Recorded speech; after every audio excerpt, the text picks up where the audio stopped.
All right, so we just covered continuity bonuses and continuity discounts. Now we go to a special continuity offer that I really like a lot. And the other two are kind of like big amorphous versions. This is a very specific play. It'll be the shortest of the three.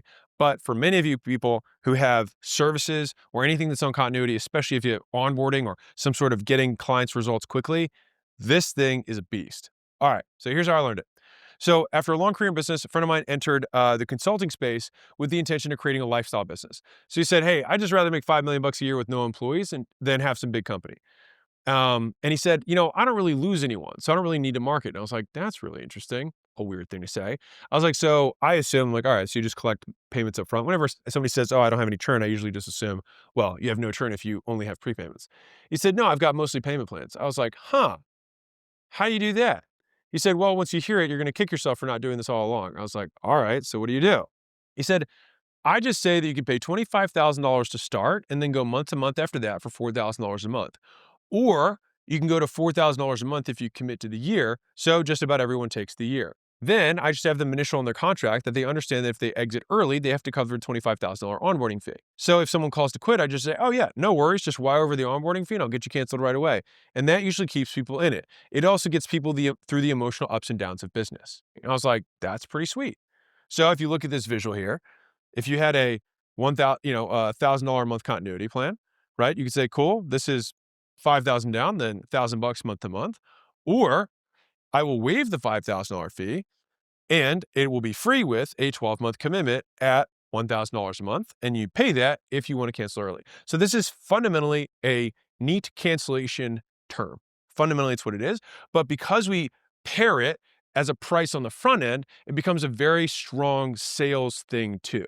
So with the other version, we use the 3 months free or whatever to get someone in. And then we say, cool, you have to pay the difference if you cancel early. Here, we sell them on the vacation and we say, we have this massive onboarding fee, but I'll waive it if you sign up for a commitment. Then that also hangs as a knife. If they don't want to pay it today, they're not going to pay it in 6 months either. And so the same reason they signed up is the same reason they'll keep paying. Here's our description. So the waived fee offers work like this. First, you ask customers to pay a startup fee as a part of joining a month-to-month program. Typically, you want to do that to 3 to 5 times the monthly rate. All right. So if it was a $1,000 thing, you'd want it to be a $5,000 front fee. For the example, it was $4,000 a month and $25,000 sign-up fee. That's the idea. All right. Then you offer discount the entire fee if they commit to the longer term. And the commitment period should be minimum of 6 months, ideally 12 plus. If it's less than that, it doesn't really make any sense. So if they cancel inside the term, they pay the fee. Customers can choose to pay the big fee and keep the option to quit at any time, or they can commit to 12 months and get the fee waived. And many will commit to avoid the big fee. There's also a clear point after 4, 5, 6 months where if they paid the fee, it's the same as staying, in which case it basically gets them through that initial churn point. And then after that, there's no financial reason to leave the back half of the contract. So we take the greater risk if they pay month to month, but they take a greater risk if they commit. And so if a customer chooses month to month, we lower our risk with the startup fee, but we lower their risk year to year by waiving those fees. And if they commit and they want to quit early, then okay, they pay the fee as though they had paid month to month from the beginning. Very simple. Bottom line is that customers will stay longer if leaving costs more than staying. And to make this equitable, if they stay the full term, they can cancel if they choose with no fee. That's what makes it fair to both parties. So if you need to feel better about yourself for charging these things, whether real or made up, you should get that looked at. But if you need a reason why, well, here's a perfectly reasonable, also made up reason for you. You can say this: whenever we onboard a new customer, it always takes more resources than an existing customer who's been with us for multiple months. So in order to give you the best experience, we charge a one-time onboarding fee, setup, activation, engagement, enrollment, whatever made up thing you want to say to give you the experience, that experience. So you'll never have to pay it again, and it's for your own benefit so you get the most out of your experience. Now, we know that if you learn how to use our services the right way, you'll be 23.7x times more successful. So you can say initiation, onboarding, enrollment, startup, setup, processing, activation, build, commencement. You can just use whatever word you want and then put the word fee afterwards, and that's what it can be. So that is our description. Let me give you some examples. So we'll use all combinations, but we'll assume $5,000 onboarding fee and $1,000 a month for all of them. Okay? So Waived fee with commitment. This is my personal favorite. It's clean and simple. Commitment's 12 months. Monthly rate's $1,000 a month. Fees $5,000 if they pay month to month. Option A, pay one time $5,000 plus $1,000 for the first month, then pay $1,000 a month thereafter. Cancel whenever you want. Option B, waive the $5,000 if you commit to 12.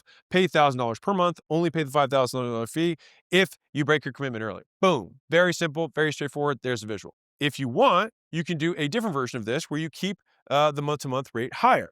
So if they cancel the discounted commitment, you bill the difference. All right. So let's say they basically, the longer they stay, the bigger the cancellation rate. So if they've accrued, $177 of savings or $67 of savings every single month on their commitment, the day they want to break the contract, they pay the difference in savings up to that point.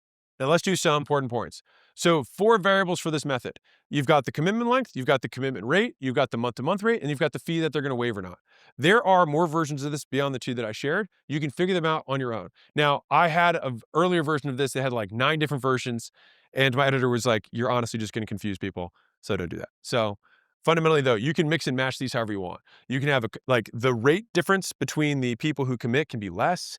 You can have the length be a variable. The rate that you charge month to month is different. The fee that you waive. So all of those things kind of go into this deal structure. The recommendation that I have is a model that works, which is take the price, multiply it by 5, make that the fee, waive it, and that basically hangs over their head the whole time. And if you want, again, the ethical reason for this is that many businesses and many services have emotional ups and downs. They're volatility for customers. And so having something kind of like guardrails to keep someone on point during the rough months can help them overall see success. And I believe that. So that's not just wordsmithing. That's true. And this vehicle or pricing structure, money model, allows you to build incentives around that. All right. So fees get them to start. People get value out of committing immediately because they avoid a fee. People want to avoid fees, so more people sign up to continuity. Mission accomplished. Hooray. That's how this works. Fees also get them to stick, which is lovely. So people will stick for the same reason they started, by sticking to avoid the fee. So people quit for millions of reasons, but by incurring an additional cost, a larger fee in order to cancel, their original reason for quitting immediately shrinks compared to the value of avoiding the fee. In English, if the cost to quit exceeds the cost to stay, they will probably stay. Presenting the fee. Justify the fee by explaining the cost of taking on new customers for longer-term programs. Basically, if they want short-term flexibility, they pay their own setup costs. If they commit to staying long-term, we'll pay their setup costs for them. All right? If someone asks for additional reason, just say, it costs us money to get you started. If you only want to test this out, you cover those costs. If you commit to longer, I'll cover them. Now, if more than 5% of people want to cancel early, look into that. Pricing incentivizes sticking, but it can't and shouldn't overcome a terrible product. You want to nudge them, not handcuff people into paying for something they hate, because then they'll just hate you. Now, if you want more upfront cash, have a smaller fee. A smaller fee encourages more people to go month to month. This is the same difference we had with the earlier version with the continuity bonus offer. Same idea, except this is just a fee rather than a program. But some people will pay, and I'll tell you what my guess would be to get 50-50 to sign up, which would be a 33% increase. A smaller fee will get more people to go month to month. A larger fee will encourage more people to make the commitment. But if you need more cash up front, then you can make the fee 1.5 to 3 times the monthly rate, and that will get more people to choose that more flexible option. And when you do this, more people will take it. Great, and you get more cash up front. So you can drop the fee after the customer fulfills the commitment, right? So if someone stays the entirety of the commitment, and I'm repeating this because some people forget about this, and then wants to cancel, then they have honored their commitment, and then you need to honor the fact that they don't need to pay that fee anymore. That is what makes it equitable. That's what makes it fair. Okay, so I prefer this offer for commitments over 1 year and longer.